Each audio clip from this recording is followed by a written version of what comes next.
Darkcast Network. Come to the dark side of podcasts. We have cookies. Cookies? Me love cookies. Hi guys, I'm Courtney.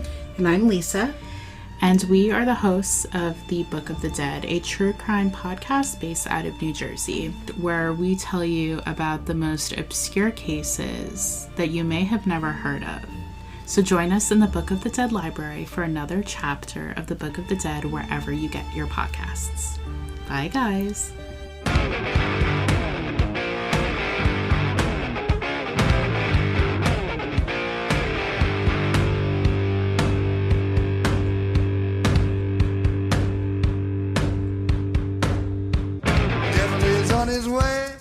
Devil is on his way. Devil is on his way, motherfucker. The devil gonna make you pay. Fall to your knees. Devil is on his way. Fall to your knees. Devil gonna make you pay. Fall to your knees. Devil is on his way. Mountain Murders is an Appalachian true crime podcast. Some content may not be suitable for all listeners. Listener discretion is advised. We say fuck a lot. Hey, y'all. Welcome back to Mountain Murders. I'm Heather. And I'm Dylan. Hey, Dylan. Hey, what's up? How you doing? Doing great. How are you? I was just informed that we're only like 10 days away from, the big holiday. I got 10 days. Where has the last month gone? Where has the last 6 months gone? Where has the last year gone? I don't know. I blinked and it's already Christmas. You know my theory. I think time's been accelerated in the simulation, if you will. Well, Steve Miller Band did say that time keeps on slipping into the future. Time does keep on slipping into the future. Ooh, psychedelic sounds. Yeah, take some psychedelics. Yeah. No, I'm going to have some psychedelic sounds in the background. Yeah, I can't believe it's almost Christmas. It's mind-blowing, and I'm going to admit to all of you folks, you fucking fine folks out there, I've not done a lick of Christmas shopping. We're not ready. Not nary a lick, Dylan. I got a feeling a lot of people are not going to be ready for the Christmas season this year. I don't want to physically go Christmas shopping. In public. Yeah. Right. And now I'm worried I've waited too long to order, that it may not be here before Christmas. Okay. I just don't want to have to go shopping. Even when I'm forced to go to a store for some reason, against my will, I have to go. It's just been a nightmare. Just so busy. People will be acting a damn fool. I can't do it. I think this year everybody's getting a donation to the Human Fund in their name. Yeah, that's what I'm doing. Yes. Yeah, I'm going to make a huge donation to the Human Fund. Will you do it in my name? In your name. Thank you. Yeah. Like a $5,000 donation? Yes. That is the most expensive Christmas present you've ever donated to my name. Thank you. Well, it really is, and it's one of the most selfless things you've ever done. Thank you. And I just want to be here to help you facilitate that. I'm a giver. I just give and give and give. Gosh, what's 2025? What's that going to bring? I don't know. Because they talk about... We got drones and look, billionaires being shot in the streets. Can I say that diddling people? The drones shit is one of the most obvious distractions. You think so? For the public. Distracting us from what? Every single thing else that's been happening. Everything. Everything's on fire. Oh my gosh, you suddenly got like big, wild, crazy eyes. Look, they're like, everything's on fire, and then we were just starting this huge conversation over this CEO of the, United. You know why everything's on fire? Why? Because Shody been on the dance floor. Oh, okay. Yeah, I don't know if that quite covers it all. It's true. We were talking about this huge big conversation was starting about healthcare cost, the whole system being shit. And then boom, it's like drones. We got no idea where they are coming from. The government seems to be not able to do a thing about it. Come on, I can't anymore. I just can't. And now I'm getting videos popping up on my phone that's obvious drone light shows, Drone panic which is a thing. spreading. You go to a light show with a bunch of drones, and people saying it's getting worse. Like that's really, it's stop. Oh, I want okay. people to stop. Hold on a second. I have questions. People go to light shows. Yeah. They pay for this? It's a laser light show. This You is never fake. heard of that? Yeah. Sure. Now you're telling me that these laser light shows are performed by drones? Well, nowadays you have drone light shows where they do? do a bunch of patterns and shit in the sky. Oh. And there's like 200 or 300 drones. Why and did I not know this was a thing? they're working in concert. Look it up. No, Look it up. I don't have time for all that. They're like a flock of birds, bud. Look, I'm too busy reading important things. And it's like people don't even care. Like aliens is old news. Aliens coming out of the ocean is old news, right? Nobody even like takes 2 seconds to look at that. I didn't. I'm just ready for them to show up. Just like I think they waited too long. Will you just come and like bring us some suggestions or something? I read the comment cards, help us improve the situation. Oh, they need to pull the suggestion box. They do. Yeah, Yeah, I got a couple suggestions. Aliens waited too long, dude. They should have came like 5-10 years ago to make a big splash. Yeah, now it's just nobody cares. Oh, it's not even a big It's deal. already so fucked. It's like so much shit has happened. The aliens is like, oh, okay, cool. Yeah, I suspected. Not a Groovy. big- which like aliens is a better alternative than reality. Let's get those aliens some mortgages and get them in crippling debt. Sign them up for some health insurance and put them to work. Let's get this alien economy going. While we're ranting, what's up with the car market? Why are we paying like $2 million for a fucking Toyota Camry? I mean, Oh, I what's don't know. happening? What is happening? But you can't. Man, back in the day, $5,000, $6,000, $7,000, you could find a nice quality used car in that price range. Yeah, you could. $5,000 to $7,000. It wasn't brand new. It's gonna have a couple of dings or whatever. It might smell like feet. What? I've I've never but, had a car that smelled like feet. but it was dependable. You didn't have all terrible trouble out of it. La la la. Nowadays, dude. I recently saw a social media post where this content creator was basically bitching about, and I totally get it. The fact that she was paying like $1,700 or $1,800 a month in rent. She tried to get a mortgage. They approved her for like a $700 a month mortgage. She's like, I'm paying $1,000 more than that. Makes no sense. Why can't I get a mortgage for what I'm currently paying for rent? That she's been paying. A lot of people say this. I totally am on board with that. But the kicker was, she said she was approved for a $75,000 car loan. And she was like, make it make sense. So she can pay a $1,200 car note.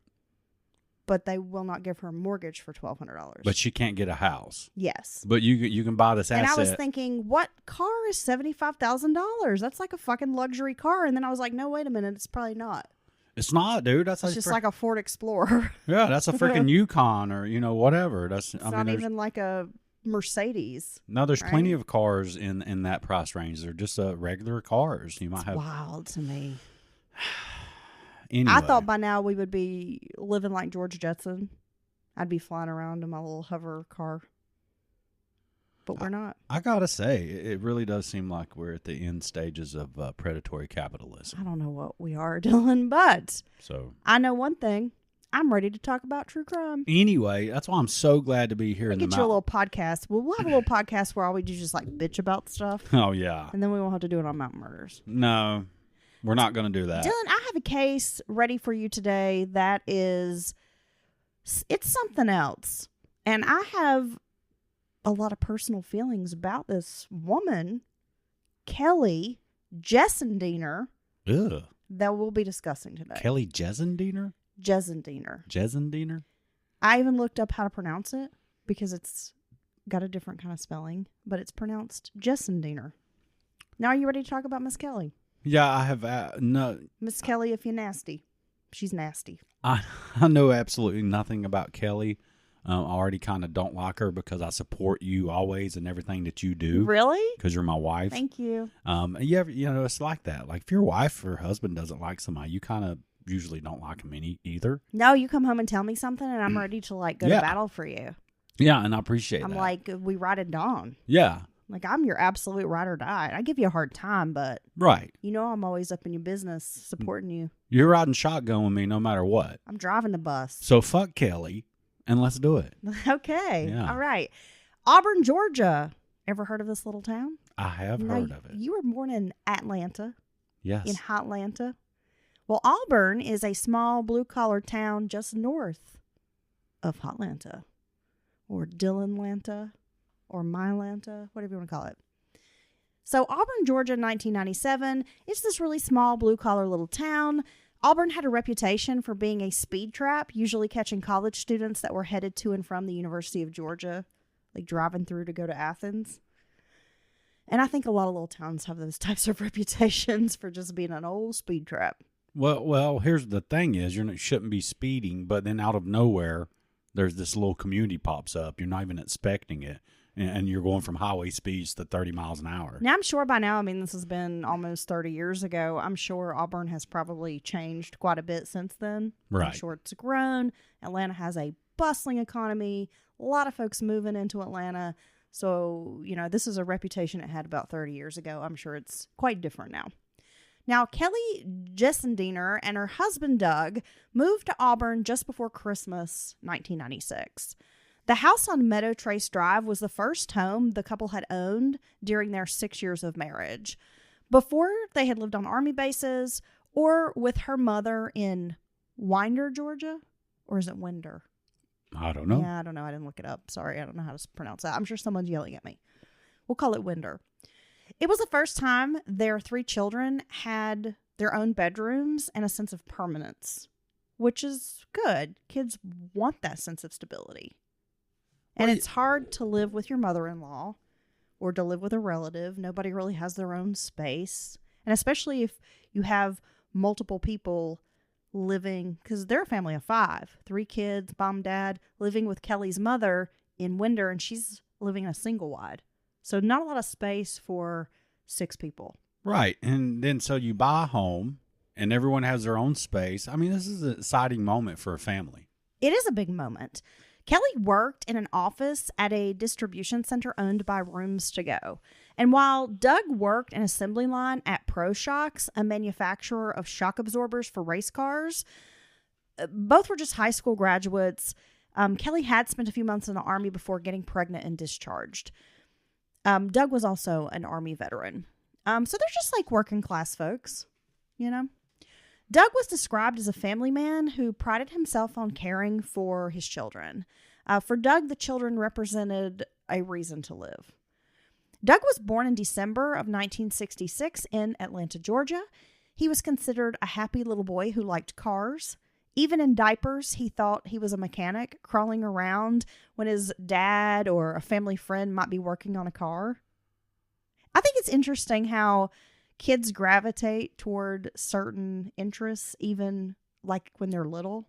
Like, can you imagine this little boy with like a wrench crawling around in his little diaper on the ground trying to help? Yeah. By the time Doug reached school age, he was diagnosed with dyslexia and had to start wearing glasses. His father had instilled the mantra, work hard and you will succeed. And this was instilled in Doug. So he was pretty determined, though insecure about his learning disability. He thought he wasn't smart because he struggled, which is really sad because it's not that you aren't smart. It's just you have a different learning style, a different way of learning. Your brain works in a different way. Doug's family was close-knit, and their lives revolved around one another.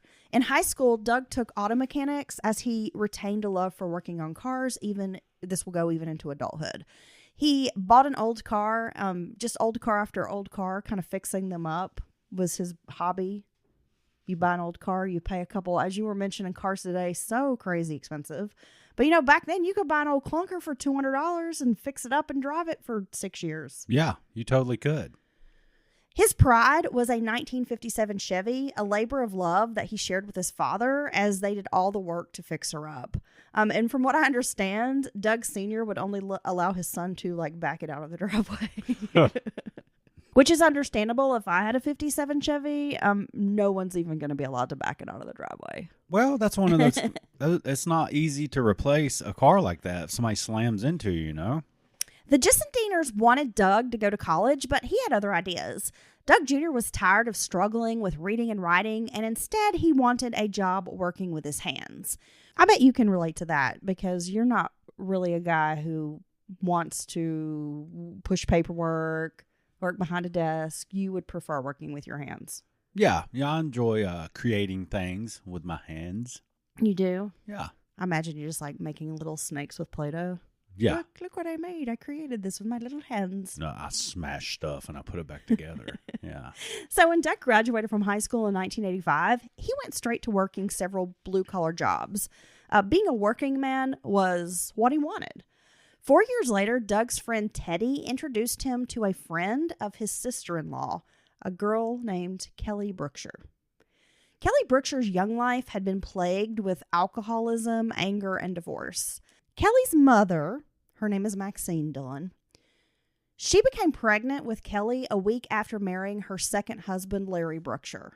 Now, anytime somebody remarries or gets in another relationship that quickly, it always makes you wonder if that person was, they were messing around before the other relationship ended. But I guess you have to consider, was there a lengthy separation? Right. Because if your divorce is carrying on for 3 or 4 years, there's a likelihood you could possibly meet someone in that time. Well, that's true. And move on. That's true. But yeah, I think it might have been under some shady circumstances. Well, and hey, sometimes you meeting someone helps you realize that the relationship you've been in or you're in still is not the right one for you. So Maxine becomes pregnant with Kelly only a week after marrying her second husband, Larry Brookshire. They both work at a chicken plant. That's so romantic. You know, of all the jobs out there, I don't know if I could work in like a chicken processing plant. They say a couple that hacks chickens up together stays together. Well, I don't know if that's true for Maxine and Larry. They were using speed quite a bit. That's also very at romantic. This time. And they were drinking. Maxine did quit using speed while she was pregnant with Kelly, but continued to drink alcohol while pregnant. Wow. Larry continued using speed and drinking, and he often abused his wife, Maxine.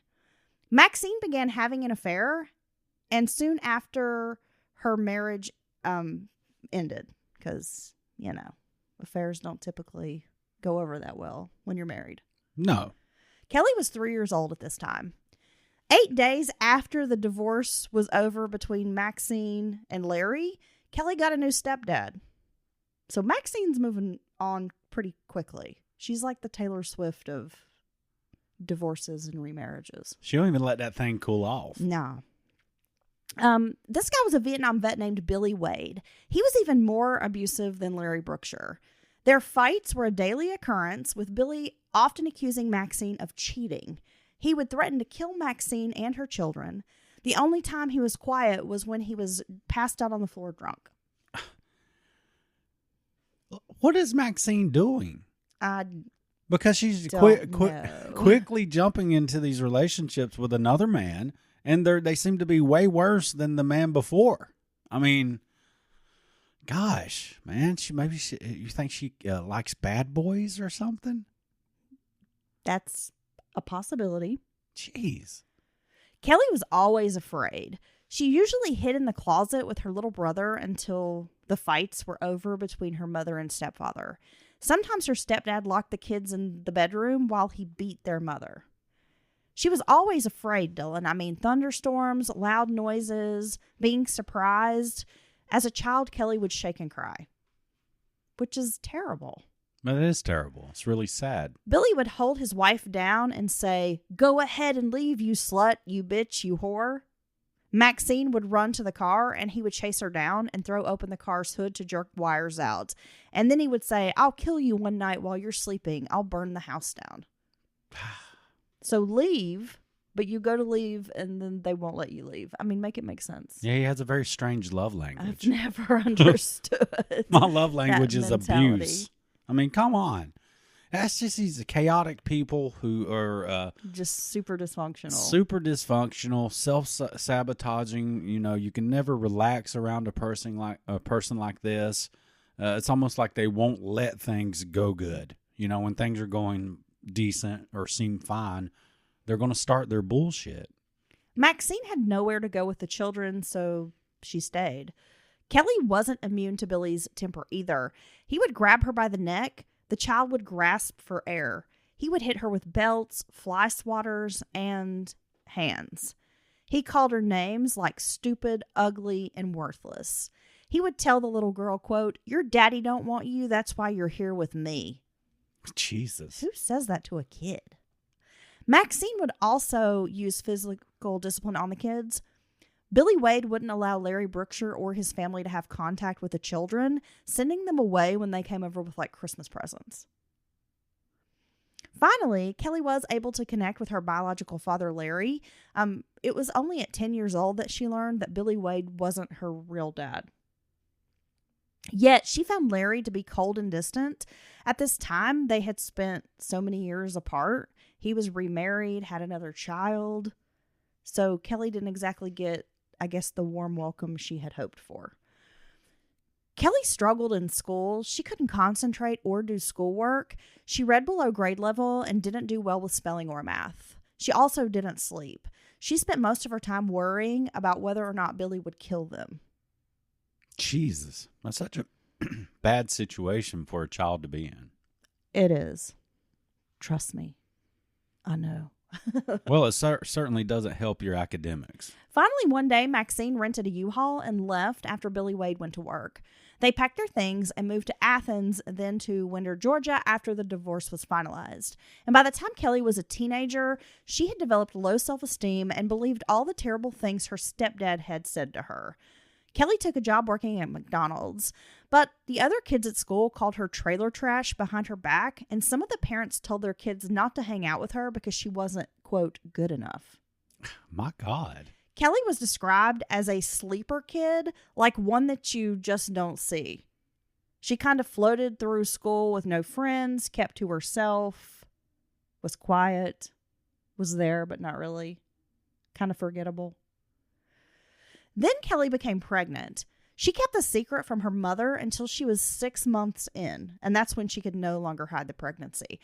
You know, Dylan, these stories of, and it seems like it happens quite a bit with teenagers, but with women in general, when they are able to conceal a pregnancy for months and months, or go all the way up till, hey, I'm having a baby right now and no one knows, is mind-blowing to me. Yeah, because I know. I was as big as a barn, and I was all belly. Like, there would have been no way I could have concealed a pregnancy. You're about, what are you talking about? The kid's like kicking your shirt off.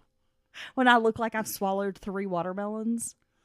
Well, I think a lot of times this is someone who the people in their life are not very attentive or hands-on. That makes sense. Or close. They don't have a real close relationship. There's not a lot of hugs in the household like that. So, you know, she wears, you know, kind of baggy clothes and all that, you know. I guess what is kind of sad that she can even hide that she's pregnant for that long. And Kelly, I should mention, I mean, she's a big girl. Like, she's about 6 feet tall, or like a little over 6 feet tall. So she's really tall, big boned. Okay. Because she's a big, tall woman. Right. So maybe it was a little easier for her to conceal just with her size. I mean, gosh, 6 feet tall. Well, just being a For a woman, that's pretty tall. That's pretty damn tall. But for to be a teenager and to feel like you have to hide this big thing that's happening to you, it's really sad. And I'm sure she just lays there worrying about when people find out what's going to happen. What am I going to do? I got this kid coming. I mean, it sounds it'd be a terrible way to be pregnant. You know what I mean? Most everyone who saw Kelly suspected that she was pregnant. Only her mother seemed oblivious. Kelly claims she didn't know who the child belonged to, saying it was either a fellow high school student or someone that she refused to name. Kelly graduated in June of 1986. 2 weeks later, she gave birth to a son named Brandon Brookshire. Finally, her life had meaning. Kelly doted on the boy, adored him, and felt she had finally found this person to love unconditionally. After Brandon's birth, Kelly reconnected with an old classmate named Jeff Banks. They began dating and soon were married, but they split after only 6 months of marriage. because of an incident that happened at her father's house. So apparently this husband and wife, these newlyweds, and they're very young at this time. They're 18 years old, right? Right. 19. They're sitting around the dinner table. Larry and Jeff get into some sort of altercation, and Kelly's dad brandishes a gun and threatens Jeff, who takes off. And pretty quickly after this, he tells her, like, this marriage isn't going to work out. Oh, my gosh. I just don't know. If your father-in-law pulls a gun on you, how do you move past that? I don't think you can. It's either It's pretty aggressive. you guys as a couple stay away from him, and if that's not an option, then it's just not going to work. I mean, that's just I'm sure whatever the disagreement was, if you will, wasn't worth all this. No. I can't imagine any disagreement that would be worth all this. It'd have to be something really extreme. Oh, yeah? Well, I'm just going to brandish a gun in your face. You don't like my mashed taters? You think they need salt? You think they got lumps, you son bitch? I don't eat no lumpy taters. Them taters is creamy. Yeah. Yeah. I love a good creamy mashed potato. I got to say, I make a pretty good mashed potato. You do. You made some the other night. They were perfect. Complimented my meatloaf. Perfectly God. Chef's kiss. It was beautiful. I love a good meatloaf and mashed potato. Gosh. And you know what? Meatloaf was like not something I ate growing up. My dad hates meatloaf. I don't get that. We never had meatloaf. I mean, this man hates it.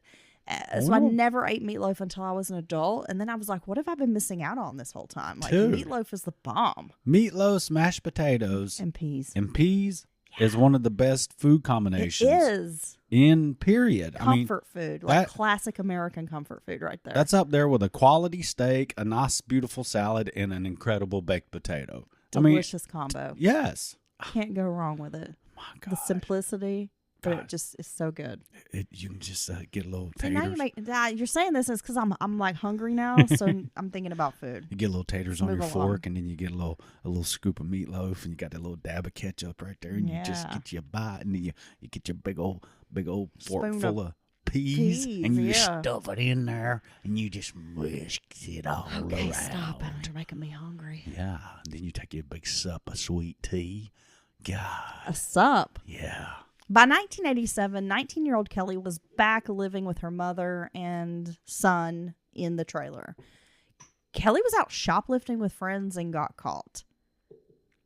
She was sentenced to a year of probation. And I should also mention, Dylan, Kelly can't keep a job. She went through periods of not working. And when I say periods, I mean like very Years? extended periods of not working. And she's got a baby to take care of. Right, But she can only hold a job down for like a few weeks at a time. and she doesn't obviously have any kind of real support network, right? And now, so she's got the baby by herself. Yeah, Yeah. Jeff took off after her dad put a gun in his face. I mean, this whole thing is like if dysfunction was a person, Yeah. and it's really sucks. This is a kind of cyclical dysfunction that is generational, and it just devastates huge swaths of our communities. Dylan, I grew up in complete dysfunction as well. And when I meet people who had like normal lives, because when I hear Kelly's life story, I'm like, yeah, that's crazy, but hell, that sounds like people I know. I guess when you grow up around it, but then you meet people who lived a normal life, and this story would be shocking to them because they would never experience any of these things. Right. Yeah. That must be nice. But see, no, you can break that chain. You can. But almost inevitably, you take a little bit of that with you into your life. You know what I mean? You have things that you have to work on. Because that kind of dysfunction, it leaves marks on you. It does. There's no way that it doesn't. And it's hard because if you're I guess well enough aware, self-aware to know this is not how I want to live. This isn't how I want to bring my children up. I want to live differently than this. Right. Just being able to take those steps to create a different environment for yourself, a different life for yourself. I mean, it's tough because no one's really modeled the quote unquote normal family for you. Yeah. Well, I got to say, from my childhood, I think one of the things has caused me issues to this day is I'm a bit emotionally cold to even the ones I love the most. I don't know how to express even when I truly feel something to that person. You say it with your eyes. and that affects my relationships with my children, with everyone. And it sucks. Say it with your eyes right now, Dylan. I'm going to say it with my eyes. Yeah. Yeah, look at my eyes. Oh, gosh. We got, is that sexy eyes or is that googly eyes? We're going to get back to the story.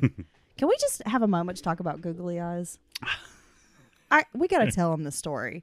Your mama's funny as hell. Like, she really is a nut. I love her. She's my peeps. Your mama sent me a text yesterday. And she took a picture of her grandmother. Well, I guess, it was her grandmother. So, and she called her nanny. Right. Her nanny. So it would have been your great grandmother. Right. She took this beautiful portrait, probably from like the 1940s. It's just such a glamorous. She was such an attractive, black and white, beautiful picture. Right. Your grandma was smoking hot. And by the way, you kind of look like her. But this gorgeous picture of your grandma, beautiful portrait, beautiful lighting, just everything. One of those classic 1940s women, the portraits would look like. And your crazy mama glued googly eyes or like stuck googly eyes on your granny's face, on your nanny's face. And she was just waiting for her brother. Now, this is his nanny, too, to see this picture. She was like trying to see how long it would take him to notice the googly eyes. But she has googly eyes. And she sent us a picture of what she had done. And it was so funny. And like 2 hours later, she texts like, it's been 2 hours and he still hasn't noticed. I'm about to get an update. All they do is like prank each other, which I think is funny. I'm about to get an update and see if Lee ever noticed. Yeah. Did your uncle notice the googly eyes? Nanny's googly eyes. Because it certainly changes her expression in the picture. It's like, it becomes almost like menacing. Yeah. Anyway, gosh, I love your mama. So coworkers thought that Kelly was immature and couldn't make adult decisions. Money problems followed. I mean, if you're not working, you have a child to support. Well, yeah. You're gonna run into financial issues, right? Because who's paying for shit? Well, that's how that works. Especially you're not naming the baby daddy. So you're not going after this man for child support. You're not working. I mean, this isn't gonna go over well. No, it's not gonna work. Kelly's life was a roller coaster. I mean, it was just like an out of control ride of ups and downs, but mostly downs. In March of 1989, Doug was 23 years old and still living at home. He went to visit his friend Teddy Beam, who had at one point lived with the Gissendaners. So they were like super close, like almost like brothers, right? So Doug goes to visit Teddy, and there was Kelly Brookshire. I don't know if they were purposefully trying to matchmake, maybe Teddy and his wife, whatever. Like maybe they can get together and he can pay for it. But here's Kelly. I'm sure that's what they were thinking. Doug was someone known for always wanting to help people, and Kelly had a help me, save me quality about her. Doug learned about Kelly, her son, and immediately took to the young woman. In Doug, Kelly saw everything her family was not, mostly stability. Doug liked kids, and Brandon was a sweet child, easy to be around, fun-loving, adorable. So Doug just fell like head over heels in love with Kelly's son. Doug's parents met Kelly and Brandon, and his parents liked her right away. They thought she was bubbly and sweet. It didn't bother them at all that she'd been married before or that she had a small child. Doug's mother, Sue, thought Kelly was the kind of woman who could pull her son Doug out of his quiet world. It didn't take long for Doug and Kelly to get married. Right away, there were issues. One day, Doug told Kelly he had dented the 1986 Monte Carlo that he'd bought for her. It was just a slight dent, like not noticeable at all. But Kelly freaked out. She screamed and ran out of the house, driving off mad. Don't drive angry. In the car. Doug's mother, Sue, had never seen the side of Kelly. It was shocking. Then Doug's dad learned his son had bought the car with a 27% interest rate because the car Kelly had traded in on this Monte Carlo had multiple liens because she hadn't paid any of the payments. Jesus. And had not paid any of her other bills either. 27% APR. That's really big. Their credit was already ruined before they even got married. Like, he married Kelly and inherited her debt and bad credit. By the time of the wedding, Sue and Doug Sr. had a few reservations about the marriage, but there was no turning back once they learned Kelly was pregnant, and the baby was due in March of 1990. Shortly after the wedding, Kelly and Doug lost their jobs and had to move in with Maxine back into this trailer. Damn, dude. Their lives were in constant turmoil. I thought that this was going to be, like the Officer and Gentleman moment. Officer and a Gentleman, like the movie. And he carries her out of the factory. Where he carries her out of the McDonald's, Okay. Whisk her away to this beautiful life where everybody's happy. It's not what happened. No, what happened is more realistic as to what's probably going to happen. Gosh, man. Financial instability is such a terrible thing. I mean, you can't get anything done. It's very stressful. In a relationship, in a family or a household, if you don't have some fun. And I've been on both ends of that.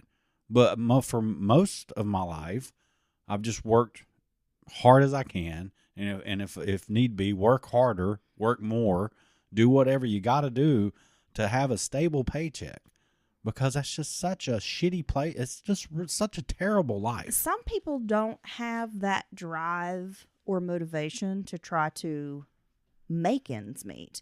And I'm not trying to shit talk anybody, but, when you are in a situation where, because it seems like a lot of this is kind of Kelly's doing, and like she brings it on herself because she doesn't want to work. Right. And she's not paying her bills. And this will be a pattern with Kelly. She's like incredibly bad with money and finances and very irresponsible with money. And so I just think, there's a lot of people out there who kind of fit that mold, and they don't want to work hard, or they don't work extra, or that financial instability for some reason, it's not enough of a motivation to like, hey, maybe I need to work. I need to take on extra hours. Need to step it up. Or get a different job that pays a little bit more. Yeah. I mean, and I understand not being taught financial literacy from your parents. I get that. I had a lot to learn, and I'm not a genius now. I'm not.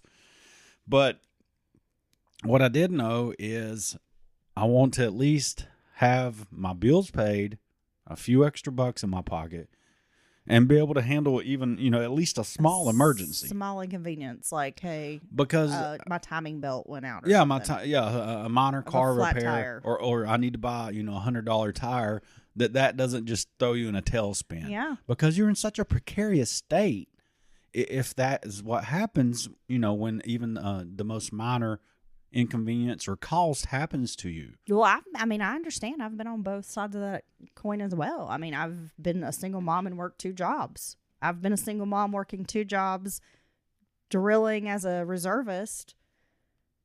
So essentially you got like 3 jobs. I mean, I've done that, And still, having, but just tried, right. Everything I could to make sure that the lights were on and there was gas in the car and there was food on the table, Some people just don't have that motivation. But even being broke whatever. And tired, but all your bills paid, and knowing that you're going to make it another At least month. It's like, yeah. It's a good feeling. That security you get. Yeah. Like everything is taken care of. Everything's taken care of, and you got food in the fridge. Yeah. And you can watch one of your favorite TV shows. I mean, that might be a low bar, but that Dylan just wants to watch some Bar Rescue. That's certainly not like going out and blowing your money, knowing you got bills to pay. I can't do that. I just can't do that. My brain won't let me, because I wouldn't be able to enjoy myself while I'm doing, whatever to blow the money, because all I can think about is that the bills are due. Yeah, I just don't like that feeling of, oh my gosh, how am I going to pay this? No. They could turn my lights off. Well, and I also think that comes from living basically paycheck to paycheck. There's no room for catch up. So, I mean, if you don't, stay on this kind of schedule. Well, I think a lot of folks out there relate to that. You're lucky if you're not living hand to mouth, especially in this economy today. Well, yeah, I mean, because the screws have been tightened on the working class more and more, and even people who I would say probably 5-10 years ago would feel pretty comfortable with their income and their place in life. They're starting to feel the pinch.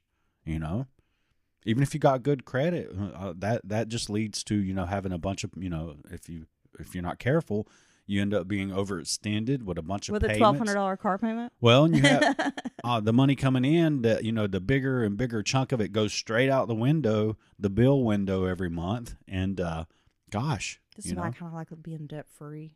Yeah, I mean, like a lot of debt. I have a crappy credit, but I'm pretty debt free. And honestly, that I've grown to prefer that. Yeah, I mean, just aside from like the basic expenses of living, right? We don't have a ton of debt. No, and I like that. It's comfortable, and I don't mind. I'm not somebody who has to have a brand new car. No, I don't have to have like all this new, flashy stuff. So living debt free is fine. I like it. But Kelly and Doug, man, we're going to talk about over the course of this episode. They struggle a lot. Fine, and I have to blame it on Kelly. She's very irresponsible. So living with Kelly's mom, it's not going well.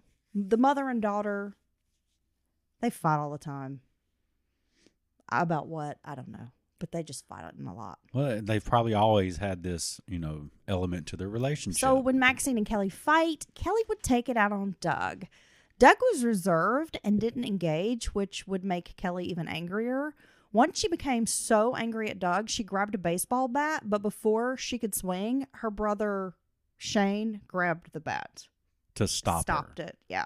Well, when someone's like Kelly and they're used to this chaos and they're used to strong reactions from people around them and someone carrying on with them, if you will, someone like Doug just pisses them off because they're just not they don't react the way they want because they want to make a big show of it and have a big loud argument and all this. And, Doug just over there kind of, just looking at her while she carries on and screams at him. Kelly and Doug had no idea how to communicate with each other. Kelly had no idea how a functional relationship was supposed to work. Doug did know. He had seen it modeled at home. His parents were, very happily married. He came from a very solid home, good family. But it was like Doug felt intimidated by someone as confrontational as Kelly.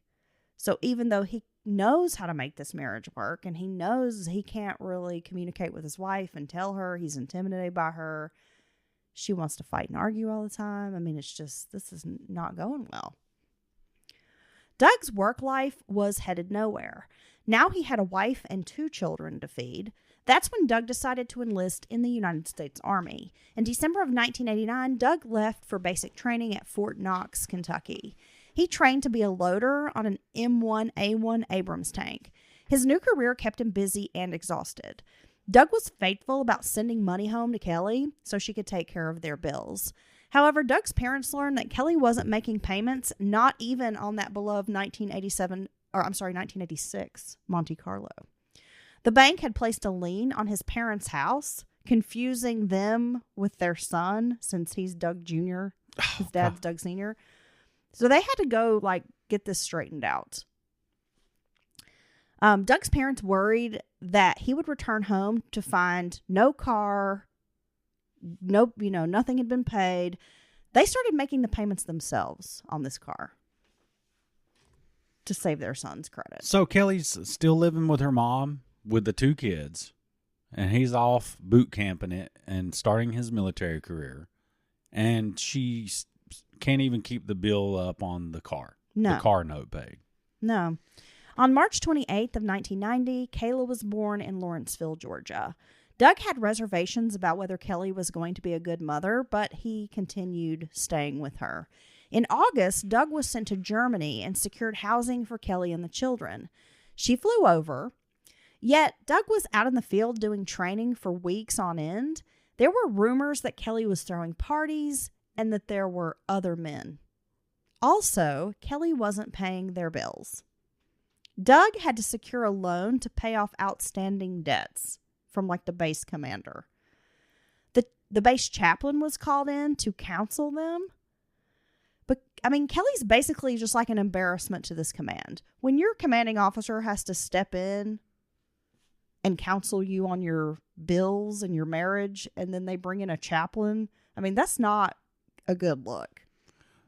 So I got to imagine, I know people still incur costs. You military families living in base housing like this still have things they have to take care of. Utilities and things like that. But it's got to be a little bit easier than out in the civilian world, right? I mean, it's got to be a little to an extent, a little yeah. cheaper. I mean, you can shop at the commissary, and you're not paying.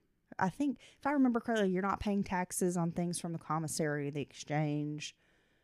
Your base housing, typically you have a housing allowance that takes care of your rent. So you're in an even better position. Then you're getting, a lot of times you're also getting like a family pay, extra money because you have a wife and kids. And so you're really just left paying like your utilities, your car insurance. I mean, just basic stuff like that. So you're in an even better position than most. Typically, yeah. To take care of your bills.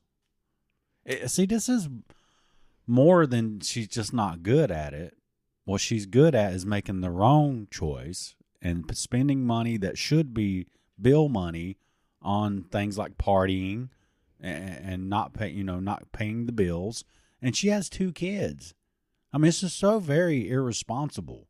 And you can't keep saying, "Oh, I grew up this way," or "nobody ever showed me," because as you mature, you really should figure out some of these things for yourself, no matter where you started from. Well, you also have to consider, Dylan, when you're in the military, and especially if you're stationed overseas, they're in Germany. I'm sure this army post is not huge. It's a real insular community. You're living among the other Americans, right? Right. People are going to be in your business. So, of course, if you're out cheating, you're stepping out on your husband while he's training, that's going to spread around pretty quickly. Then everybody's going to know your business. Well, it's going to, it's not going to get back to your spouse. Right. In one meeting with the chaplain, Kelly became physically abusive and started assaulting Doug. She had to be pulled off her husband. Now, at this point, Doug's commanding officer orders that Kelly go back to the United States with the children. They don't play that shit. Years later, Doug Sr. would say, quote, "She's big and she's strong and she's mean." Oh, God. About his daughter-in-law. Damn. She's a big woman. Well, and it's a person. I mean, she's tall. She's physically imposing. When you have a person in a relationship that wants to fight, they want to be physical. It doesn't matter if it's a male or female. It's very bad for the relationship. They always take it to the next level. I want to headbutt you. No, you don't. You don't want to headbutt me, girl. You fuck around and knock yourself out on this big noggin. No, I mean, I'm going to butt you with my head. Yeah, I'm saying. I'm going to butt you in your gut. You going to hit me? Really? I'm going to butt you in your bad knee. Oh, you going to go for my knee? Well, I'm not very tall, so it's not like it's hard work. All you got to do is run straight forward and you hit my knee, won't you? Mm-hmm. Damn. But see, in reality, you don't want to headbutt me. You love me. But I always tell you I want to headbutt you. I've known people that had a girl that was kind of like this, and it's almost like they get a little bit more leeway than a guy does in a relationship like this. They do. I agree. Very confrontational, willing to be physical or, go way over the top. And it's like, it's not good. It's not good for either person to be like this. A couple years ago, I witnessed a woman trying to run over her man on the sidewalk in front of my house. He got out of the car trying to get away from her. She wouldn't let him go, and she was driving. I mean, it was very erratic, like kind of circles around this busy intersection. Right. Doing a donut in the middle of a 4-way intersection. to catch up with him, trying to run him over, and he's trying to get away from her. Right. And then you try to get the police involved, and they're just acting like it's no big deal. Yeah, I called the police. I mean, my kids were like, what is going on outside? I want to say it was Thanksgiving. Yeah. We were like, what the hell? You hadn't come home yet. You know, my kids are at the window like, what is going on out here? We're nosy. We go out on the porch, and we see this woman just cussing this guy out in the street, yelling out the window at him. He's just trying to get away. He's like, leave me alone. Like, stop. Trying everywhere in the world to get away from her. And she's like, trying to kill him, you know, telling him, like, if you don't get in the car, I'm going to beat your ass, and screaming at him. I mean, it was wild.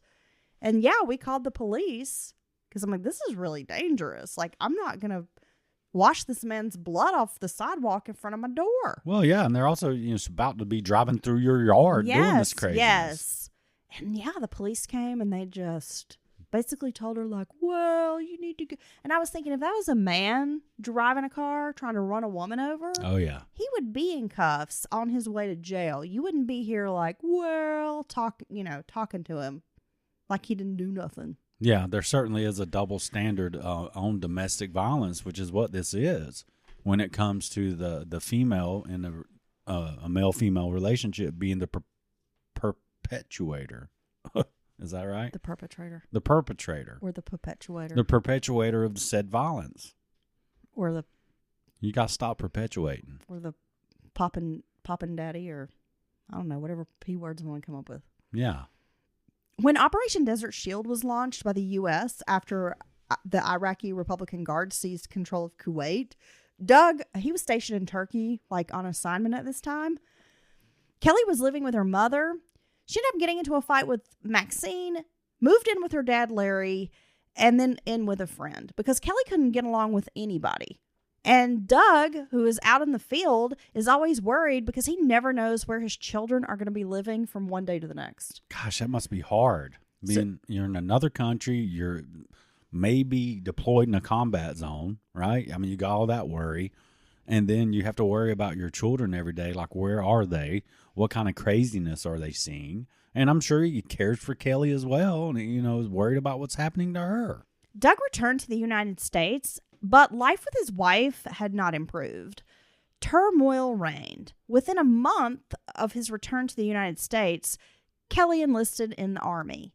Doug told his parents that he intended to get a divorce. Yet Kelly did her best to convince him that she would change.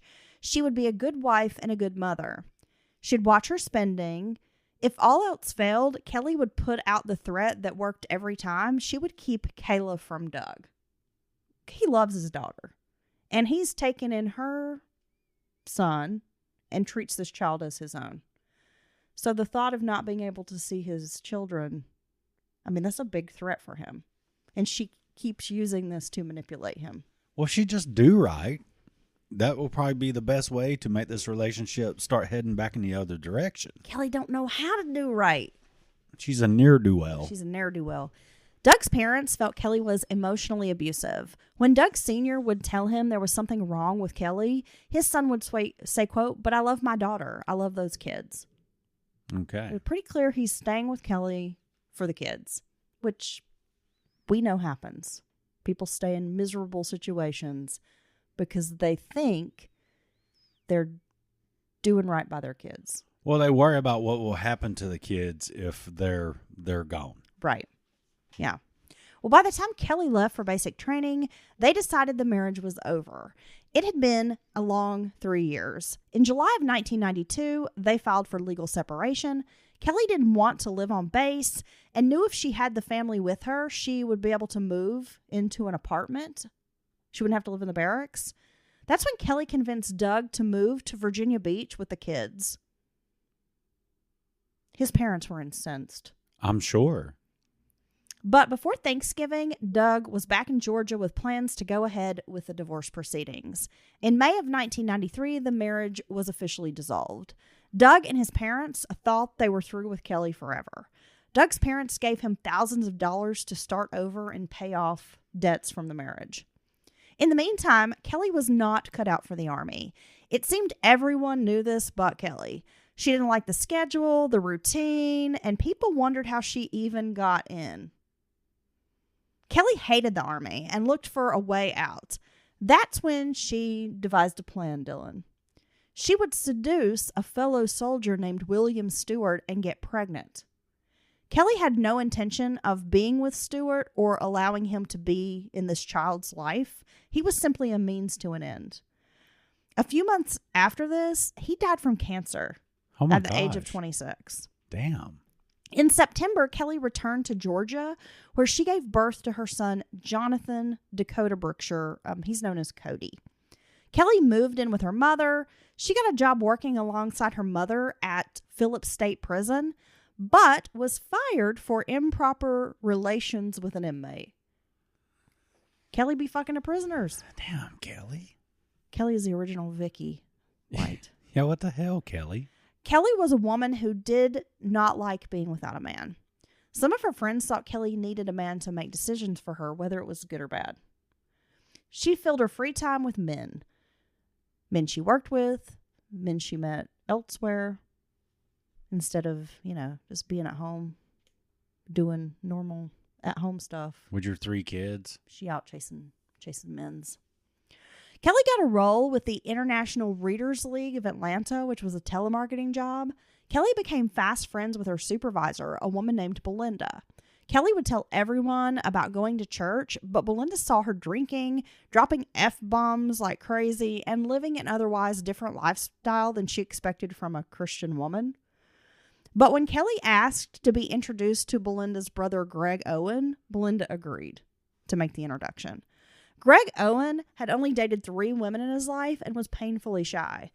Greg wanted companionship, and Belinda thought Kelly was a fun girl who might bring him out of his shell. Greg and Kelly hit it off right away. The more time Kelly and Greg spent together, the less time Belinda saw her brother. Soon she started seeing trouble in this relationship. Kelly was bossy, demanding, and mean. She had these angry spells. Greg and Belinda's mother thought Kelly was high-strung and kind of a wild girl who partied too much. Murtis Owen, their mother, also thought 3 children seemed like a lot to take on and that this was a ready-made family. And maybe her son didn't need all that. Well, that is a lot.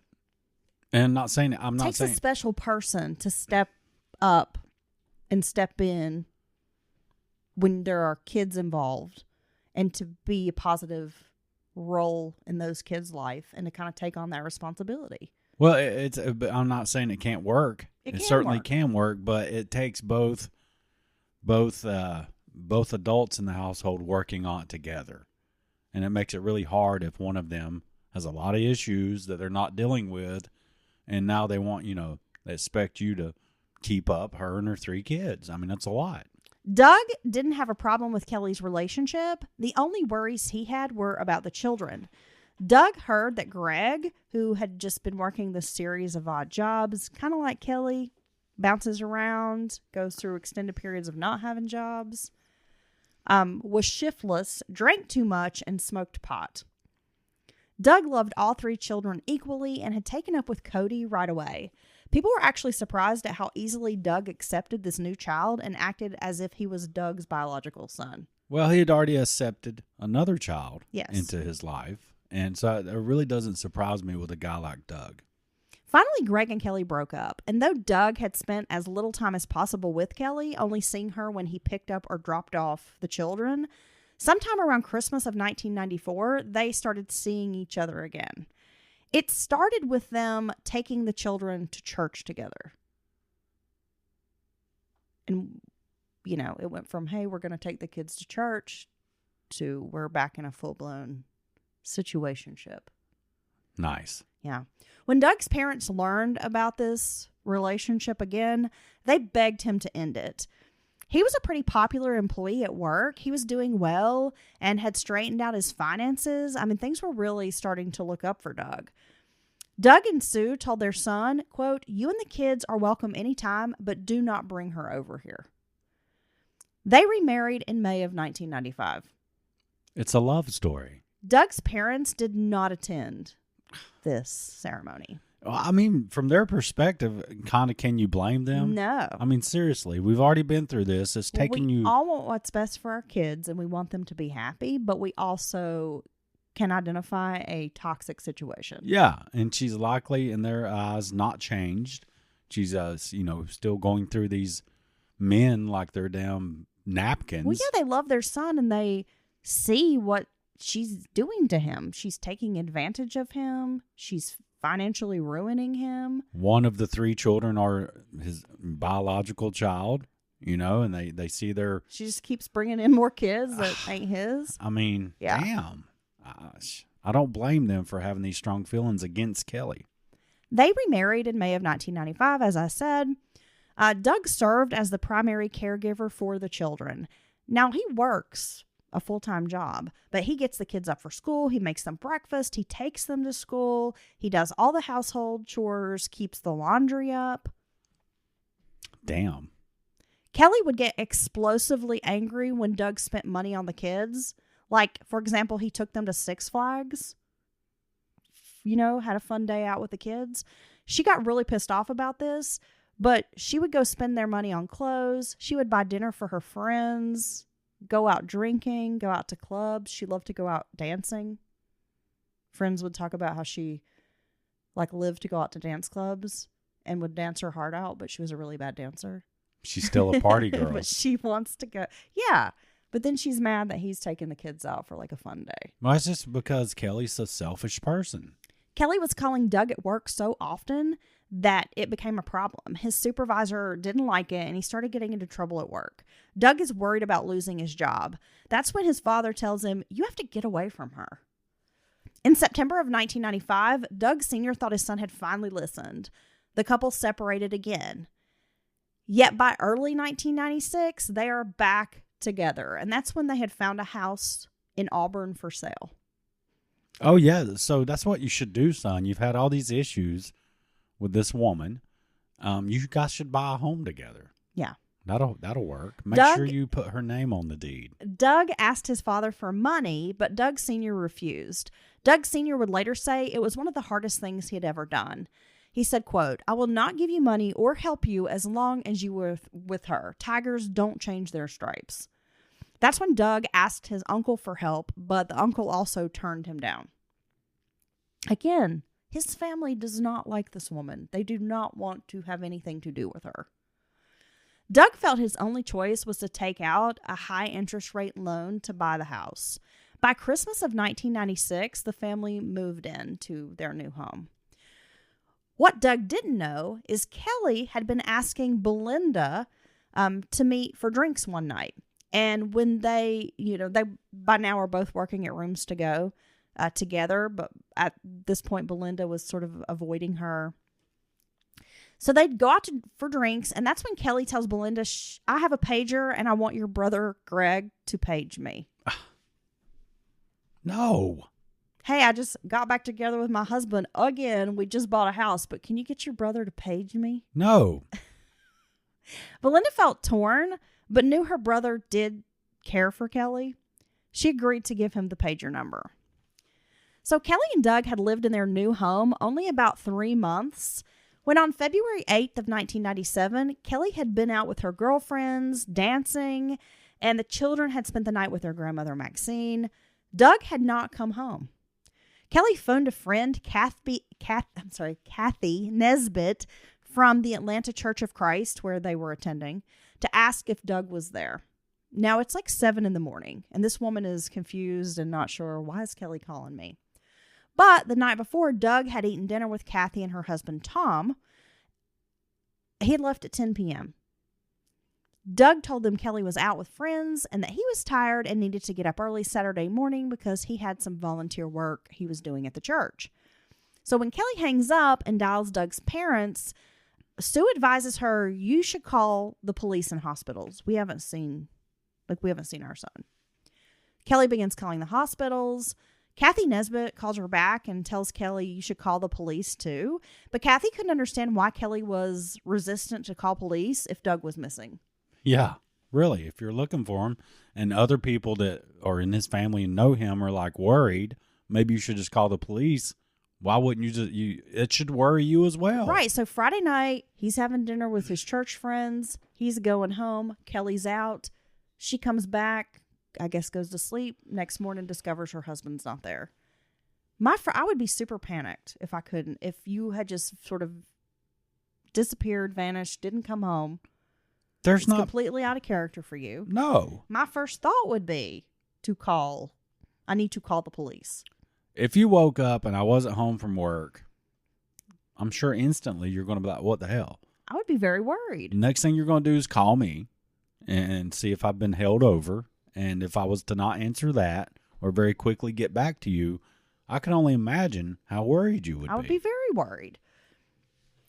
So when Kathy tries to make a missing persons report, she's told only family can do this. Finally, Kelly agrees to call the police. Doug Sr. went to his son's house. He found Kelly nervous but not frantic.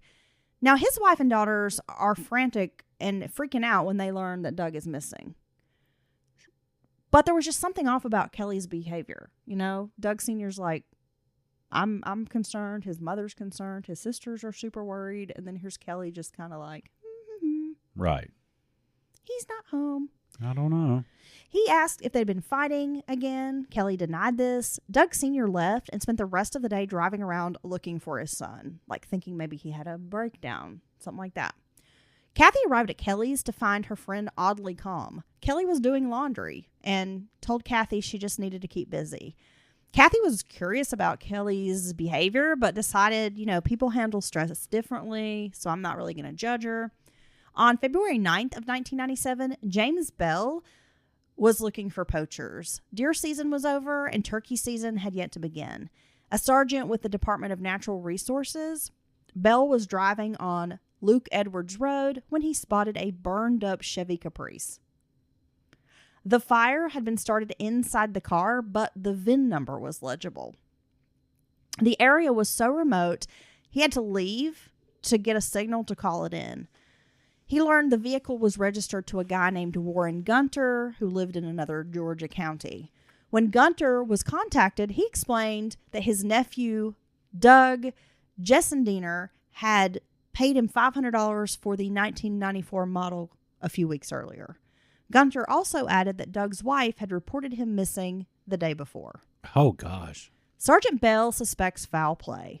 Officers knew the abandoned car and missing man added up to a possible homicide. There were no signs of a struggle, no footprints, no weapons, and no chance of fingerprints on the burned car. Techs would prepare the car to be towed to a lab for testing. The Gwinnett County Sheriff's Office was called to investigate. Now, it was obvious to investigators somebody had set the car on fire, but why? Was it suicide, murder? Had Doug been kidnapped? Investigators searched the wooded area for an hour, but found no human remains. When law enforcement showed up to Doug and Kelly's house, it was by now crowded with family and friends, people from church. Kelly had just returned from taking the kids to the circus. So family and friends are all at the house waiting on news, and Kelly's out with the kids at a circus. So the same Kelly who got pissed when Doug took the kids to Six Flags has decided to load them up and take them to the circus after she's missing her husband. Yeah. Or after her husband's went missing. Yeah.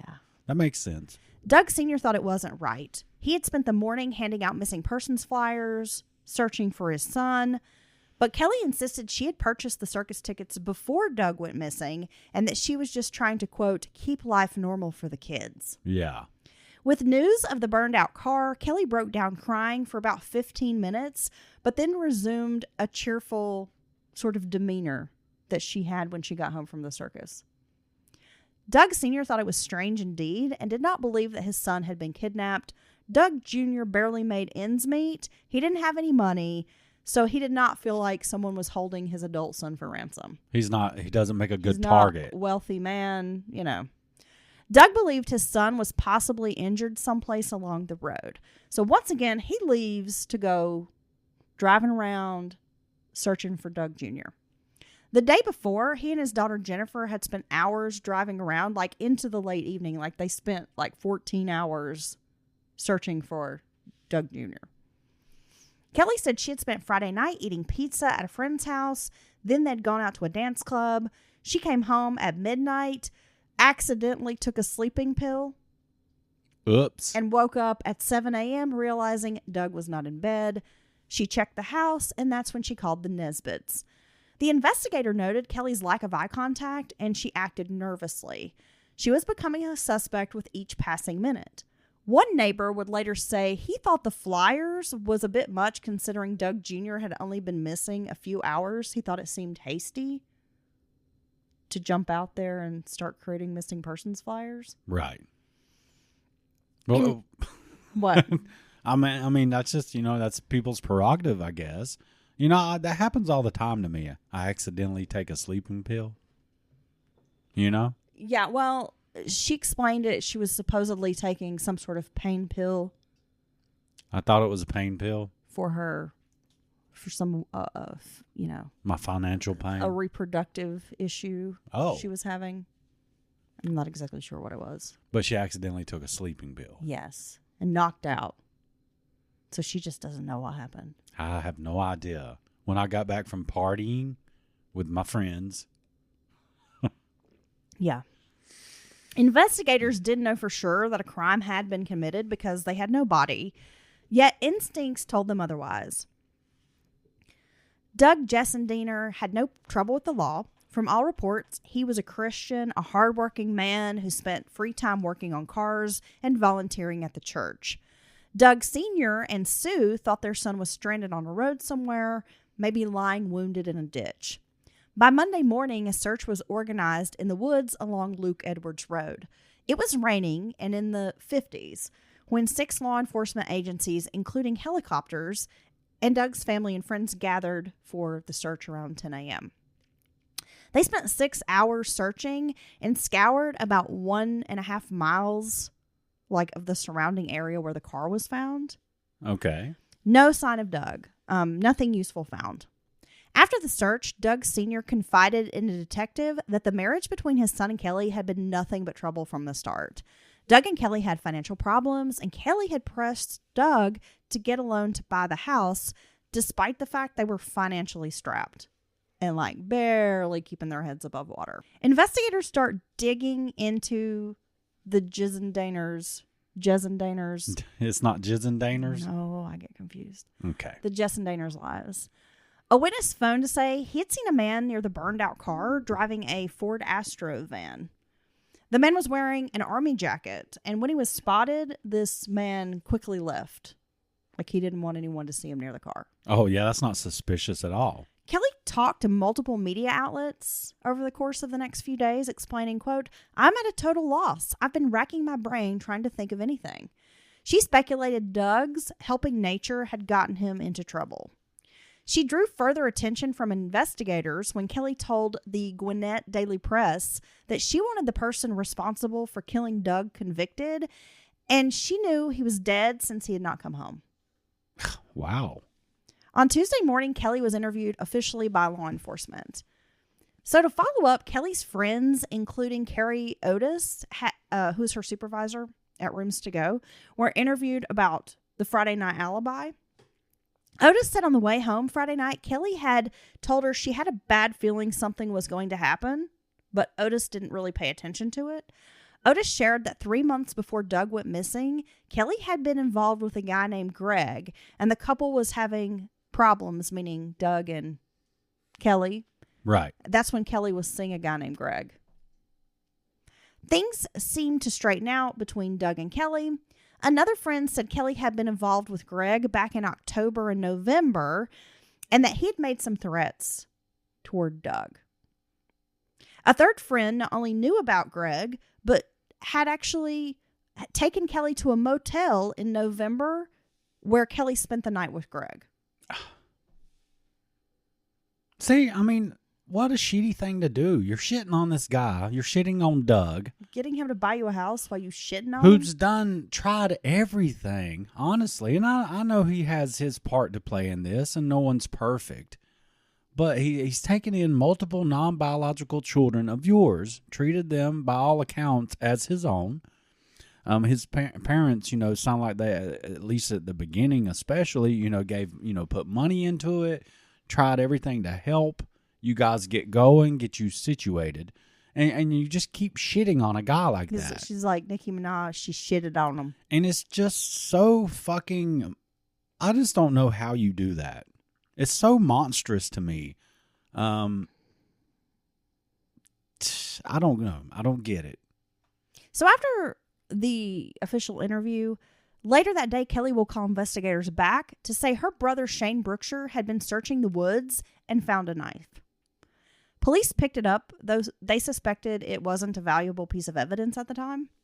And though law enforcement didn't have any solid leads as far as Doug's whereabouts, they were starting to get a clear picture of the Gissendaner marriage. It was nothing like the happy portrait Kelly had painted of this loving, strong marriage centered around God and church. No, it's like the opposite of that. Yet suspecting Kelly was involved in her husband's murder and proving it were two different things. At this point, she was nothing more than a worried wife with a missing husband. Kelly returned to work on Tuesday. Doug's family was shocked at how little anxiety Kelly seemed to have about her missing husband. I mean, she's taking the kids to the circus. She's going back to work within a few days. They were devastated, and working was the last thing Doug Sr. was thinking about while his son was missing. Right. Pamela Kogu told police about taking Kelly to a Holiday Inn Express in Winder, Georgia, where she had met with this guy named Greg and had spent the night with him. Pamela didn't know his last name, but knew Greg lived in Cummings, Georgia, and had a sister named Belinda who lived in Auburn. Investigators also learned that Doug had a $15,000 life insurance policy through work, and he'd actually been paid $269.51 on the day he went missing. He also had another check coming. So 2 outstanding checks. Doug hasn't cashed them. Which is very Strange odd. if you Most people cash their are paycheck. just leaving town or something. A motel record showed that a woman named Belinda Light had checked into the Holiday Inn Express back in November and paid cash.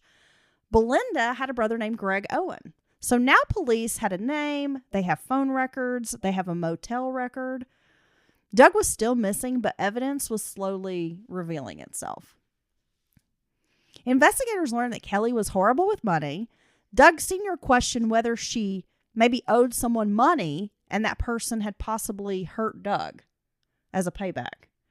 Every time Doug would get ahead, fix his credit, pay off debt, Kelly would sabotage it. She never paid bills on time, or just wouldn't pay them. And she was doing what Doug Sr. called, robbing Peter to pay Paul. Yeah, bill juggling. Kelly agreed to a second interview with police. And during this interview, she admitted to having dated Greg Owen and how Greg had made threats against her husband, Doug. She did admit to being with him on November 8th, saying that I guess she told her husband she was spending 2 days in Cherokee, North Carolina with her girlfriends, but had actually gone to this motel with with Greg. Why's Greg mad at Doug, wanting to fight Doug? She admitted to having conversations with Greg, but that they were short conversations, like even after they had broken up, and that it was mostly Greg just checking in on the kids. How are the kids doing? Yeah, he's really concerned about the children. Then, she just kind of keeps changing her story. Kelly finally admits that she had seen Greg a few times since that night in November, the romantic hotel night. But that it was when she was just visiting her friend Belinda. He would just happen to be there. Oh. December was the last time she had seen him. On Friday, the day Greg didn't come home, Greg may have paged her. She can't remember. Yeah.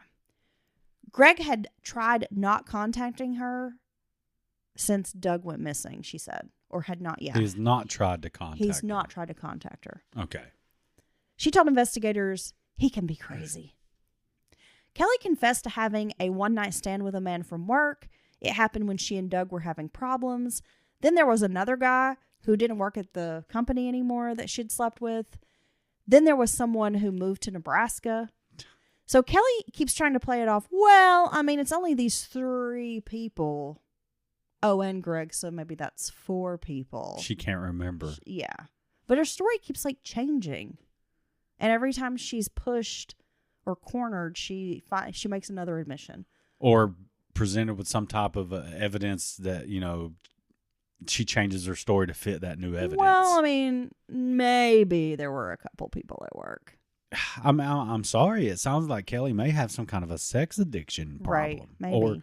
And when you were describing her childhood, the not the dysfunctional men in her life, it's like she never found that proper male affection growing up from a father figure.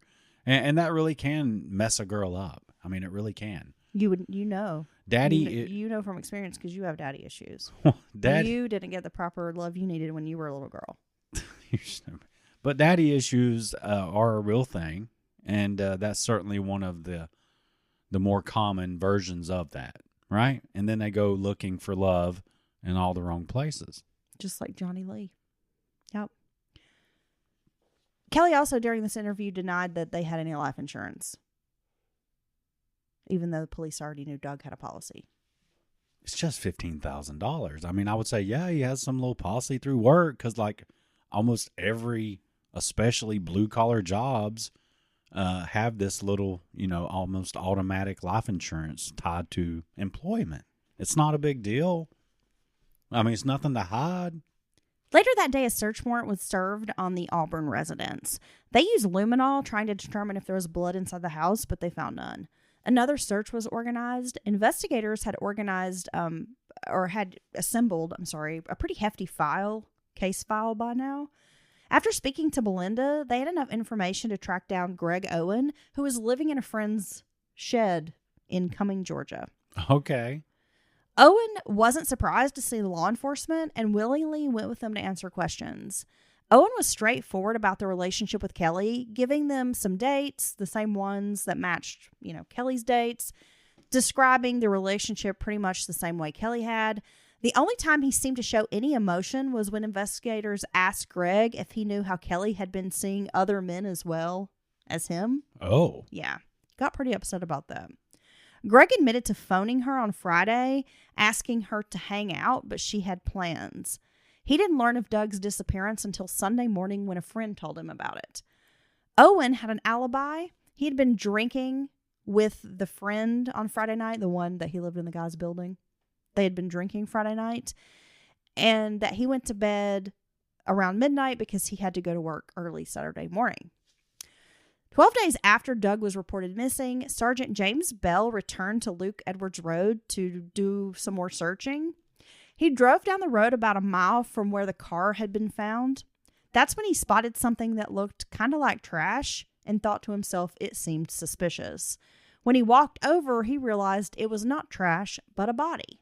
Oh my God. About 100 yards off the road, there was a body of a man hunched over on his knees, his face in the dirt. Flies circled the body, but there was no smell. Bell would later say, quote, "It's a puzzlement to me, the way I found that body. I almost passed it up, and it was there all along, and I had never seen it." Pretty soon, investigators were at the crime scene. The man had ID on him, and it was Doug Gissendaner. The medical examiner would perform an autopsy the next day. 4 stab wounds were found in the scalp, neck, and left shoulder. The deepest cut was in Doug's shoulder, going in about 5 inches. It was surmised a single-edged knife about 4 to 5 inches long was used. There was no trauma to the brain. Dental records would confirm that it was the body of Doug. Funeral arrangements would be left up to Kelly, and she chose one of the few independently owned mortuaries in the area. When it came to the planning, Kelly was stoic and decisive, while Doug's parents were emotional. Kelly demanded to see Doug's body despite the fact there would be a closed casket, and he was pretty badly decomposed at that point. At the viewing, she was casual and nonchalant. Roughly 500 people attended Doug's funeral. His parents thought it was really strange that Kelly insisted on playing Garth Brooks's The Dance Okay. at the funeral. And his family, they're pretty staunch Southern Baptists. And this just seemed really weird that Kelly would insist on playing this kind of popular country song at this funeral. Well, it was just like not something that they would have done. It's just she's trying to make it fun, I mean, now get this. Kelly was very late getting to the cemetery for the burial. They were burying him about an hour away from where the funeral home was. So once they had the service at the church they or drove the funeral home, like 60 miles to the cemetery where he was going to be buried. okay, everybody went straight there. Yes, but Kelly is very, very, very late getting to the cemetery. I mean, so late that people are starting to Wonder if she's coming. yeah, did something happen? Should we go on? I mean, what's going on? It turns out Kelly had stopped at Cracker Barrel for lunch and then spent time shopping in the store before heading to the gravesite. Wait a second. Well, you can't miss the deals in the old country store. No, I gotta say, She needed some Whorehound candy, some of the hard candy. the Cracker Barrel has kind of re-energized their menu. And hey, if you haven't been in a while, go check it out. It's pretty good. They serve alcohols now. They have the alcohols. You can get a mimosa. You can get a mimosa with your fried chicken dinner, which is very I've always wanted to do. Not. And you everybody knows you can't make it out because they've strategically placed the registers and where you pay for your food in the gift shop. Okay, The old country store. and I've got to say there's some good stuff in there. Really? Yeah, some good candies. Yeah, Well, I said she needed some Whorehound candy. some caramel popcorns. I think caught my eye one time, and of course, I mean, gosh, the decor. I mean, You love the decor. if you're a proud American, you should have something from the Cracker Barrel old country store hanging up in your house. I'm going to get you something. So look, If I die, are you going to stop and eat at Cracker Barrel on the way? You know, I'm not even going to be mad about it. I'm going to tell you to get some of them good biscuits. yeah, some jelly. And slap some jelly on it. Look, this is the craziest thing. I'm being a fool, but this is one of the craziest things. I've never heard of this. I've never heard of someone stopping and getting lunch, and just kind of piddling around on when they're loafing. when they're in the middle of burying Loafering? their loved one. It's crazy. No. Most people aren't hungry. Most people are really sad, and that you got. And most people going to eat after the funeral because that's when everybody be bringing casseroles. Yeah. Well, that's one thing. You're going to get some good church lady casseroles. It's obviously someone who doesn't care. I mean, how else could you put it? Very, very bizarre. Greg Owen's alibi fell apart when his roommate admitted that Greg had left on the night of the murder. After being picked up for a second interview by police, Greg decided to sing like a bird. Prosecutors were willing to make a deal with him, life with parole after 25 years, if he agreed to testify against Kelly. Damn. Quote, "It was her idea," was the first thing Greg Owen said. She asked him if he knew anyone who could take care of someone. Then soon shared it was her husband, Greg. You can't even keep up with the dudes. I know. She wanted to get rid of her husband, Doug. That's what she shared. And this was just after they bought this house in Auburn. I mean, how does she think this is going to work out? She doesn't seem to want to work hard and full time all the time to pay all the bills. So what's going to happen to the new house that you guys just moved in, where your kids finally got their own room and everybody's, I'm sure they seem happy, right? What's going to happen then? Who's going to pay for it? They buy this house in December. That's when she starts saying, "I need to take care of someone. Do you know anybody who'll do it for me?" Then admits, well, it's Doug. And about 2 weeks before the murder, Greg finally agreed to do it. When he asked Kelly why she didn't just divorce Doug, her answer was that Doug would never leave her alone. And it's like, you want to keep trying to go back to Doug. Yeah. Anyway, Kelly provided a nightstick and a hunting knife, telling Greg it needed to look like a robbery. Kelly let Greg in the house while she went out with friends on that Friday night so he could attack Doug when Doug returned from dinner with friends. When Doug arrived home after having dinner with the Nesbitts, Greg held the knife to his neck and forced him to drive to a secluded road outside of town. Once they make it out to this little secluded area, Doug makes Greg walk about 100 yards into the woods and get down on your knees. It's a literal death march. That's when Owen hit him in the head with a nightstick and then stabbed him with the knife Kelly provided. Greg left Doug in the woods to bleed to death. Afterwards, Greg paged Kelly, who drove down to Luke Edwards Road to meet her lover. To pick him up? Yes. From the murder scene? Yeah. Wow. What a cold bitch.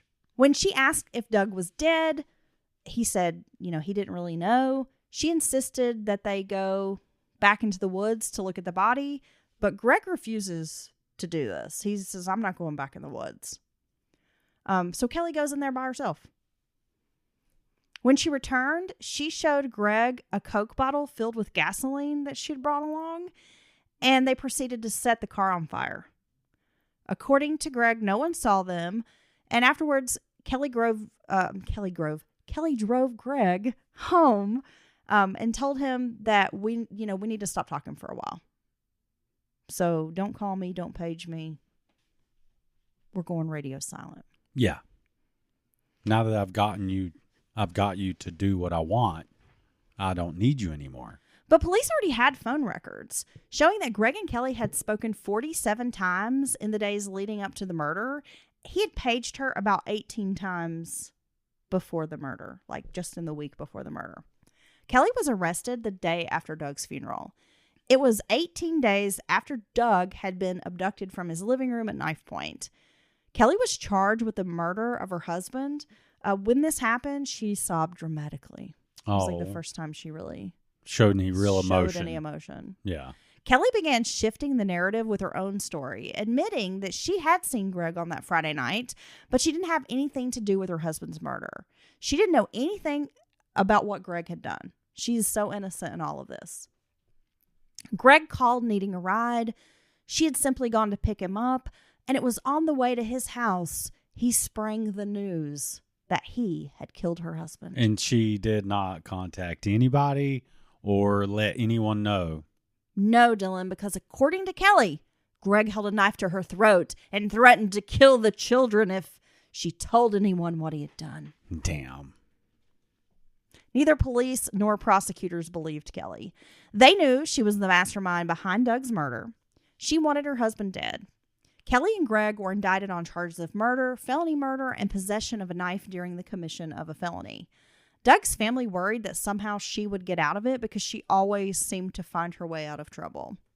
Seeking the death penalty would be a bold move, and there was some debate about whether prosecutors should make Kelly's a death penalty case. There were 0 women on Georgia's death row, and the last time a woman had been executed was 1945. Damn. Kelly Gissendaner's would be a death penalty case. On November 2nd of 1998, Kelly went to trial for the murder of her husband. The jury was made up of 10 women and 2 men. Now, before trial, Kelly and Greg were both offered plea deals with no chance of parole for 25 years. Like, you'll get life, but after 25 years, you can possibly get paroled. So it's the same deal they offered Greg Yes. for basically turning on Kelly, Yeah. right? Well, Greg accepted this deal, but Kelly refused. She wanted a jury trial. Right. She wanted the truth to come out She's innocent. in the courtroom. Kelly was convicted of orchestrating her husband's murder and sentenced to death in 1998 after Greg testified against her in that plea agreement in which he was sentenced to life in prison. Owen told a jury that Kelly had first approached him about a way to get rid of her husband 3 months before the murder. He testified that Kelly thought murder was the only way to get Doug out of her life and still get the house and pay it off from his life insurance policy. That was $15,000. Yeah. At this really high interest mortgage that he took out. She's not a math person. She- Numbers are not Kelly's thing. Dicks are her thing, not numbers, Dylan. Oh, God. She's a dick spurt. During the trial, Kelly was discovered to have threatened witnesses and plotted to pay a witness to commit perjury. Oh, wow. Yeah. Witness intimidation on top of everything else. Kelly was ultimately found guilty. She's given the death penalty, and she would be the first woman executed, like I said, since 1945. Doug Sr. released a statement saying, quote, "Unfortunately, no one is a winner in this situation. Everyone has experienced a loss." Some argued that the reason Kelly's sentence was so harsh is due to a jury comprised of mostly women, and that women are harder on other women. It was surprising to some that a woman, a mother with 3 children and no history of violent crime, would be sentenced to death. Yet others, like Kelly's friend Pamela, believe she got what she deserved. The lead prosecutor said Kelly made it easier because of her lack of emotion and that she came across as icy. There was nothing done by the defense to humanize her. Phil Wiley, the prosecutor, would remember Kelly as, quote, the coldest female defendant he had ever seen. Wow. So while in prison, Kelly earned a theological degree from Emory University and engaged in ministry work. She also took on a new identity as a gay woman. Oh. She found Jesus and gayness in prison? Yeah. Okay. On September 30th of 2015 at 12:21 a.m., Kelly was executed by the state of Georgia. She had many advocates who spoke out against the execution, but Georgia is one of 3 states where the governor can't grant clemency. Oh. Yeah. I didn't know there were 3 states like that. It's a process decided by a board of pardons. Supporters noted Kelly's change in prison and how she had given her life to God. Many argued the man who'd carried out this killing would be eligible for parole only 8 years after Kelly was executed. And Kelly's son, Cody, by now had reconciled with his mother. And Kelly's 3 children were pretty staunch supporters that, their mothers should be spared. Well, I mean, that's their mom. I understand that feeling from the children. And you know what? Greg took the deal. So, I mean, I don't know what to say about that. Kelly told the Atlanta Constitutional Journal in 2004, quote, I deserve to be here, but I don't deserve to die. But let's be honest, would Greg Owen have killed Doug without Kelly? No. I mean, what do you think, Dylan? Well, I think her and Greg should have both had the death penalty. I don't know, man. The thing, it was so this is the problem I have. Are these people who commit these horrific crimes, like Kelly, she was not a good person. No. She schemed, she connived, she manipulated multiple people. She was violent. She was a over violent person. the course of her life. She abused her husband multiple, and many times. She did some terrible things to Doug, then plans to murder him. For no good reason, honestly. Simply because he exists and she doesn't want him. But, well, then why do you keep getting back together with him? To this guy who's taken on her, her children, had a child with her as well. I don't know. It's very cold. And but she goes to prison and finds religion. So naturally, we're all supposed to just forgive her because she's trying to do better. That's the part that really bothers me in these stories. I don't agree with how that. We're supposed to be sympathetic to this person who does not deserve our sympathy. No. And I'm glad that she's found religion, but my attitude is, well, God can forgive you for what you did. But I don't. And yeah, society we don't need you in our society. You're a dangerous, you're a horrible criminal person. Mastermind. And she is the type of person that would have reoffended. I mean, she's not changed her ways, I don't think. I don't really think so either. I mean, it's tough, and I know it sucks, and it puts the burden on society, the whole death penalty conversation, but I don't think there's a good reason for her to be around. And I think what she did was evil. I think what she did was terrible. And there's no excuse for what she did. She needs to pay the ultimate price. I mean, I don't know what to say. And I'm kind of surprised that Georgia really didn't seem to play around with it. And, seemed to fairly quickly, as far as death row goes, move to actually carry out the sentence. Well, that has been the story of Kelly Gissendaner. Dinger. Yeah, we're going to go ahead and say it is Gissendaner for her. Yeah. Gosh. She had a lot of issues. She didn't deal with them in a proper way. And, it just led her down a bad path. Yeah, but at some point you're responsible for your actions. You are. You can't keep blaming. You can't. you can't blame things from 30, 40, 50 years You've ago. continued to make poor decisions Yeah. and bring children into the fold. Like, because you don't want to be in the army, you get pregnant with this child. From, you know, Knowing you don't want to have a relationship with his father. Yeah. Knowing that his father has cancer and will pass away soon. Denying this child an opportunity to know his father. it's messed That up. father's family. I mean, it's just so wrong. Oh, no. It's cold-blooded. And then she did the same thing with her first son. Would not admit who the child's father was.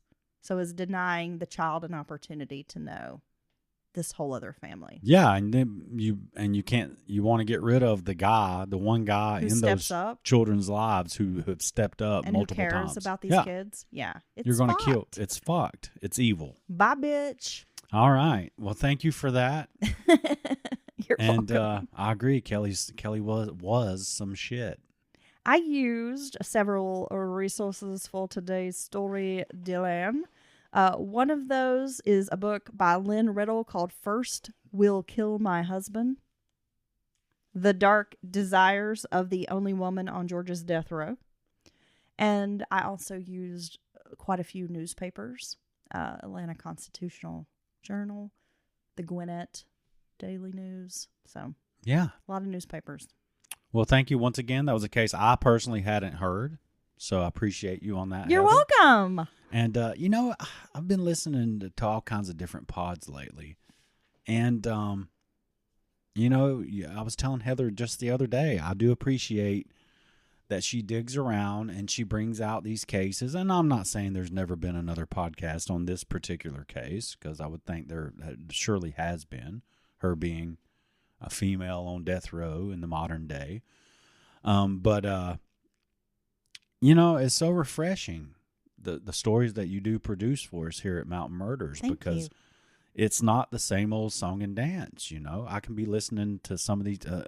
It's always the bigger pods with all the production and budget and teams. A research team. A research team of 20, 30, 40 people. They give you a 20-minute episode with 10 minutes of commercials. Well, there's that. And on the same 50, cases that we all hear, I've heard on multiple, so anyway, I appreciate you. Thank you. You keep up the good work. I try. And I would bet good money, that if you put 100 of our episodes against 100 episodes of many, many different pods, you would certainly win the most original cases Thank you. award. I would rather you put up bad money, No, I'm putting naughty money, Ooh. bad money, sassy money. Kelly's money. Oh, Yeah. no, Kelly's money. It's naughty money. It's devilish money. All right. So until next time, we hope that this podcast finds you warm Stay jiggy with it. and safe Na na na na na na na. and happy and fed. I said it. Bye, Dylan. Bye.